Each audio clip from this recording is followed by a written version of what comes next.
Michigan seems to be all about Kalen DeBoer. And from what I have been able to glean and what sourcing has been also reported, it's very much Kalen DeBoer or bust. Let's talk about what it would actually take for Kalen DeBoer to take that job and whether or not I still think that's a viable option.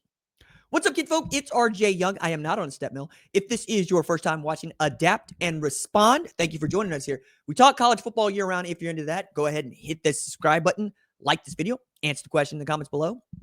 Where do you think Kalen DeBoer, as I got lint in my hair, will be coaching in 2026? Will it be at Alabama or will it be at Michigan?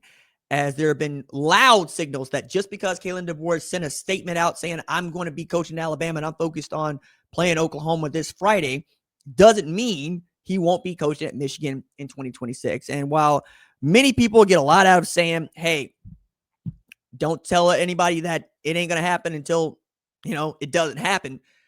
I don't know, man. I feel very confident in how I feel about Kalen DeBoer in Michigan right now. I also think that there's one thing that Michigan has not considered, and frankly, one thing Alabama hasn't considered about Kalen DeBoer that needs to be said out loud. Before I get to that, I also want to take this opportunity to say thank you to our new members at Adapt and Respond, as we have decided to do something that I've put off for some time now, in just allowing people the opportunity to become members of Adapt and Respond. And what that mostly has meant is you have some ownership in what it is that we're doing here. If you want to see the show continue to grow, if you would like to see it reach new people, if you've liked some of the higher camera angles that we've had, some of the new camera angles that we've had, and in chasing guests, which is quite literally one of the hardest things to do in this space. And then if you like seeing me cover the sport and react to the news as quickly as we do, then perhaps you'll consider it. It's not that much. I didn't want it any more than $5, and that's about where we settled. But already some of you have already decided that you're going to be about this. And we got 17 new members since we started doing this, which is very cool. And say thank you to Gavin, to Tom, to Cody, to M Wise, to Brendan, to BR, to M Hay, to M May, MJW, OSU 2015, blind optometrist, Sean Miller, Sean Christensen, C. Toll, never finish anything, Fly T, Jake's Schlottig, and Zola Richards. It's been very cool to see how people have really taken on to being a part of the journey and going back to when I was on a step mill. And for those of you that don't know what it is that I'm talking about when I say that, perhaps you should ask a member, because those are the kind of folks that really help us, help put me back in this chair, because knowing that this show means more to other people than just myself has always been a guiding light for me. Also think that it's important to state that we're going into what is one of the biggest college football weekends ever. And the reason I say that is Oklahoma has a home game against Alabama, right? A&M has a home game against Miami. Ole Miss has a home game against Tulane. Oregon has a home game against James Madison. For decades, college football fans everywhere had really kicked the tires on what would it be like if we were playing in a tournament where home field advantage in college football was on display. And now we have that. And I wrote this piece as I was picking, the college football playoff bracket for Fox Sports, and you can go read, where I said this is the biggest game in the state of Oklahoma's history on Friday. It just is. It's bigger than Game 7 in the NBA Finals, and it's bigger than Oklahoma winning its 8th softball championship and 4th straight championship. And that's really simple for me, because the founding of the University of Oklahoma and its football team predates statehood by damn near 30 years. We decided coming out of the Dust Bowl that we were going to be about football. And it goes back to Dr. George Lynn Cross, who's a botanist, but the president of the university, had gone east and seen what college football had done for programs like Yale, Harvard, Princeton, where football at that time was being played best. Michigan, right? It's one of those schools. Ohio State, one of those schools. And he decided that perhaps a winning football team would not only raise the prestige at the University of Oklahoma, but for Oklahomans. Now, you got to remember, we're in the Dust Bowl at this time. People are fleeing. There are people that have decided they don't want to be Okies anymore.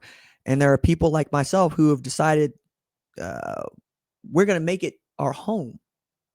Tornadoes, political tumult, carpet-gagging Yankees, that ain't going to run us off. This is a place where people quite literally stole the land. And I don't mean that from the Native American perspective, although there's that. I mean that from the perspective of they showed up overnight before they were supposed to put stakes in the ground because they wanted to live here. It's my home. It's my home. And I tell players all the time, that name on the back, that belongs to you. That belongs to your family.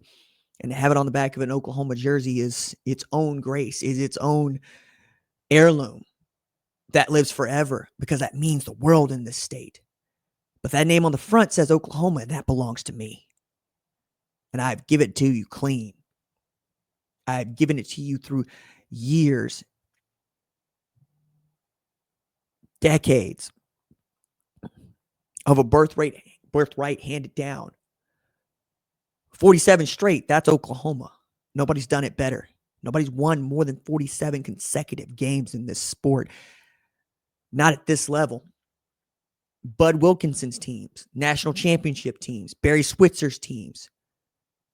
Because for over 100 years, people piss on the name of Oklahoma. It's a flyover state to them. Even now, I have people that say nobody wants to live in Norman. Nobody wants to stay there. Well, damn it, I do. I do. So do the 4 million people that call this place our home. So on Friday, it's bigger than any Super Bowl. I'm going to the game. I'll cover it from the press box. I'll write about it for Fox Sports. And if we're at all lucky enough, we'll also get a dispatch from there. And it is a hot ticket. And I think that's one way in which I can also get to this. Like, if you take a look at how big a ticket it is for Kalen DeBoer's Alabama to come to Oklahoma to play, you'll see the prices there. And one of the reasons I'm excited that some people were probably going to be able to use this promo code right here to still get tickets, to still go, is just that, right? Now that we're partnered with SeatGeek for the rest of the college football season, I can tell you, using the app here, that you can still get a ticket to see this, what will be the biggest game in the history of this state, for as little as $164, section 227. Not the best seat, but it is a seat. You can also get seats closer to the 50-yard line for $439, right? Like, I mean, you can probably see it here if you zoom in. That's a great seat on the 50-yard line to see history here.